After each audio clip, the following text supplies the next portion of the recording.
बिस्मिल्लाहिर्रहमानिर्रहीम। अस्सलाम वालेकुम रहमतुल्लाहि व बरकातुहू। आप देख रहे हैं यूट्यूब चैनल और मैं हूँ राना साकिब। आज 12 अप्रैल 2026 और हफ्ते का दिन है। सबसे पहले तहरीक-ए-लबैक पाकिस्तान के सरबराह हाफिज साद हुसैन रिजवी साहब की जबरी गुमशुदगी को आज 181 दिन गुजर चुके हैं। नाज़रीन, आज के इस व्लॉग में हम बात करेंगे इस्लामाबाद के अंदर होने वाले अहम मुज़ाकरात, जिन मुज़ाकरात के ऊपर पूरी दुनिया की नज़रें हैं।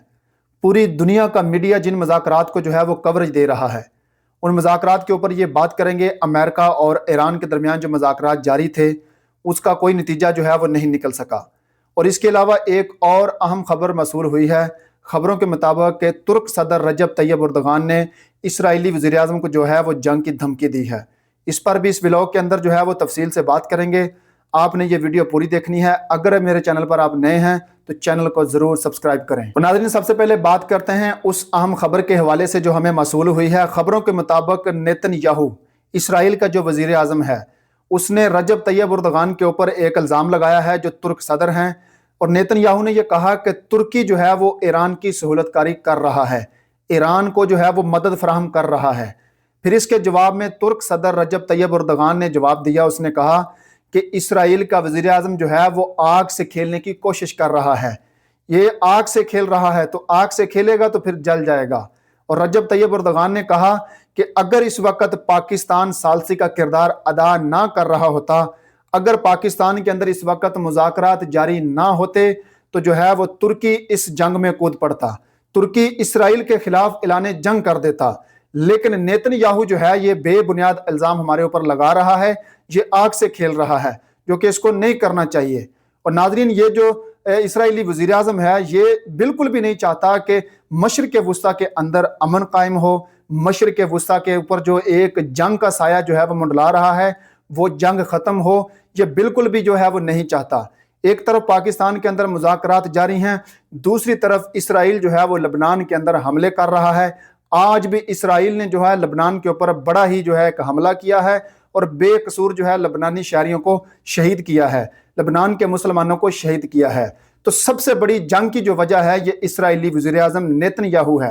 ये कभी नहीं चाहता कि जनाब मशरिक़ वुस्ता के अंदर जो है वो जंग खत्म हो। नाज़रीन, अगर तुर्क सदर रजब तैयब एर्दोगान के इस बयान को देखें तो इससे ये वाज़ह होता है, इससे ये ज़ाहिर होता है कि मशरिक़ वुस्ता के ऊपर जो है वो एक खौफनाक जंग पैदा हो सकती है। मशरिक़ वुस्ता एक और जंग की लपेट में आ जाएगा। तो इसराइल का जो वज़ीर आज़म है वो कभी नहीं चाहता कि मशरिक़ वुस्ता के ऊपर जो है वो अमन हो जाए, मशरिक़ वुस्ता के अंदर जंग बंद हो जाए, मुसलमान सुकून से रह सकें। और नाज़रीन, आप बात करते हैं इस्लामाबाद के अंदर होने वाले उन मुज़ाकरात के बारे में जो अमेरिका और ईरान के दरमियान हो रहे हैं, जो 21 घंटे के तवील मुज़ाकरात होने के बाद भी कोई भी नतीजा जो है वो नहीं निकल सका। अमेरिका के जो है नायब सदर JD वेंस, वो सुबह पाकिस्तान से जो है वो अमेरिका के लिए रवाना हो चुके हैं। उन्होंने 3-4 मिनट की जो है वो प्रेस कॉन्फ्रेंस की और उस प्रेस कॉन्फ्रेंस के अंदर ये कहा कि हमारे लिए बैड न्यूज़ है और ज़्यादा बैड न्यूज़ जो है वो ईरान के लिए है। 21 घंटे के मुज़ाकरात हुए हैं तो इन मुज़ाकरात का कोई भी नतीजा जो है वो सामने नहीं निकल कर आया। तो अभी भी जो है वो मुज़ाकरात का दरवाज़ा बंद नहीं हुआ। कुछ लोग ये कह रहे हैं कि मुज़ाकरात नाकाम हो गए हैं, मुज़ाकरात का दरवाज़ा बंद हो चुका है। पाकिस्तान ने दोनों मुल्कों को यहाँ पर लाकर जो है एक बड़ा ही कदम उठाया है। पाकिस्तान इतनी आसानी से मुज़ाकरात को नाकाम नहीं होने देगा। इस्लामाबाद के ऊपर पूरी दुनिया की नज़रें हैं, पूरी दुनिया इस्लामाबाद के ऊपर जो है इस वक्त नज़रें जमा कर बैठी हुई है। पाकिस्तान की तरफ पूरी दुनिया देख रही है कि पाकिस्तान किस तरीके के साथ इस खौफनाक जंग को जो है वो रुकवा सकता है। नाज़रीन, अमेरिका ने अपने मुतालबात जो है वो ईरान के सामने रखे हैं और उसके अंदर एक बहुत बड़ी शर्त भी रख दी है। मुतालबात के अंदर सबसे बड़ी शर्त यह है, अमेरिका ने यह कहा कि ईरान वाज़िया और मजबूत यकीन दहानी करवाए कि वो कभी भी जौहरी हथियार हासिल नहीं करेगा। यानी कि अमेरिका ने अपनी ये शर्त वाज़िया कर दी है कि ईरान जो है वो एटमी हथियार कभी भी हासिल नहीं करेगा। हमें एक मजबूत जो है वो यकीन दहानी करवाए, हमें मजबूत जो है वो ज़मानत दे कि वो कभी भी जो है वो जौहरी हथियार हासिल नहीं करेगा। यही वो शर्त थी जो मुज़ाकरात के अंदर रुकावट बनी, इसलिए मुज़ाकरात तख़ीर का शिकार हुए हैं। लेकिन मुज़ाकरात के दरवाजे बंद नहीं हुए, अभी भी मुज़ाकरात के दरवाजे खुले हैं। امریکہ کے وائس پریزیڈنٹ جو ہے وہ اس وقت پاکستان سے روانہ ہو چکے ہیں امریکہ کے لیے، لیکن امریکہ کا وفد جو ہے وہ پاکستان کے اندر موجود ہے۔ اس کے علاوہ ایران کا وفد بھی جو ہے وہ پاکستان کے اندر موجود ہے، اور پاکستان یہ کوشش کر رہا ہے کہ کسی نہ کسی طریقے سے جو ہے یہ مذاکرات کامیاب ہو جائیں۔ اور ناظرین، ہم بات کرتے ہیں ایران کے مطالبات کی۔ ایران نے جو اپنا سب سے بڑا موقف یہ رکھا امریکہ کے سامنے کہ امریکہ نے جو ایران کے اوپر پابندیاں لگائی ہوئی ہیں وہ ساری کی ساری پابندیاں ہٹا دے تاکہ ایران کی معیشت جو ہے وہ ٹھیک ہو جائے۔ یہی 2-3 بڑی شرطیں تھیں جو ان مذاکرات کے اندر رکاوٹ بنی ہیں۔ مذاکرات میں پھر یہ بات کر رہا ہوں کہ ناکام نہیں ہوئے۔ انشاءاللہ تعالیٰ پاکستان یہ کوشش کرے گا کہ کسی نہ کسی طریقے سے یہ اتنی بڑی اتنی خوفناک جنگ جو مشرق وسطیٰ کے اوپر جو ہے وہ جس کا سایہ منڈلا رہا تھا وہ جنگ بند ہو جائے۔ پاکستان اتنی آسانی سے ہار نہیں مانے گا۔ اگر پاکستان ان دونوں ملکوں کو یہاں تک لے کر آ گیا ہے تو انشاءاللہ تعالیٰ اللہ کے فضل و کرم سے پاکستان ان مذاکرات کو کامیاب ضرور بنائے گا۔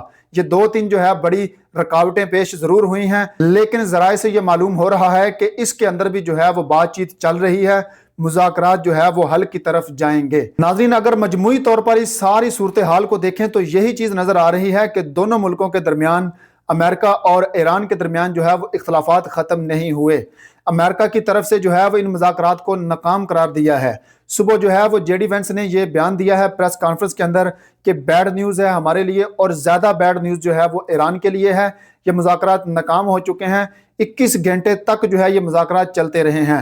لیکن دوسری بات یہ بھی دیکھنے کو مل رہی ہے کہ ایران کی جانب سے مذاکرات کے دروازے ابھی بند نہیں ہوئے، اور دوسری طرف اگر دیکھا جائے اسرائیل اور ترکی کے درمیان بڑھتی ہوئی کشیدگی اس چیز کا اشارہ دے رہی ہے کہ مشرق وسطیٰ کے اوپر ایک اور خوفناک جنگ کا جو ہے وہ سایہ منڈلا رہا ہے۔ اب یہ ذمہ داری پاکستان کے کندھوں پر آ گئی ہے۔ اگر پاکستان دونوں ملکوں کو یہاں تک لے آیا ہے تو پاکستان یہ ضرور کوشش کرے گا کہ امن قائم ہو جائے، کہ مذاکرات کامیاب ہو جائیں۔ مذاکرات کے دروازے جو ہے وہ بند نہیں ہونے چاہیے، یہ جنگ جو ہے مکمل طور پر ختم ہونی چاہیے، کیونکہ اگر یہ جنگ جاری رہی تو اس کے جو ہے وہ جو غلط اثرات ہیں، جو منفی اثرات ہیں، وہ پاکستان کے اوپر بھی آئیں گے، اور پوری دنیا بھی جو ہے اس سے پریشان ہوگی۔ ہر چیز کا جو ہے ریٹ بڑھ جائے گا، ہر چیز جو ہے وہ اس کی مہنگائی ہو جائے گی، غریب بندہ پریشان ہو جائے گا۔ اس لیے پاکستان مسلسل یہ کوشش کر رہا ہے، پاکستان کی گورنمنٹ یہ مسلسل کوشش کر رہی ہے کہ ان مذاکرات کو کسی نہ کسی طریقے سے کامیاب کروایا جائے۔ پاکستان نے یہ بہت بڑا قدم اٹھایا ہے، پوری دنیا کے اندر پاکستان کا ایک جو ہے وہ نام روشن ستارے کی طرح سامنے آیا ہے۔ لوگ پاکستان کا نام پکار رہے ہیں کہ پاکستان نے یہ بہت بڑی جنگ جو ہے وہ رکوا دی ہے۔ ناظرین، یہ تھی آج کی سب سے اہم خبریں جو میں نے آپ کے ساتھ شیئر کی ہیں۔ ملتے ہیں اگلے ولاگ میں نئی خبروں کے ساتھ، تب تک کے لیے اپنا خیال رکھیں۔ اللہ حافظ۔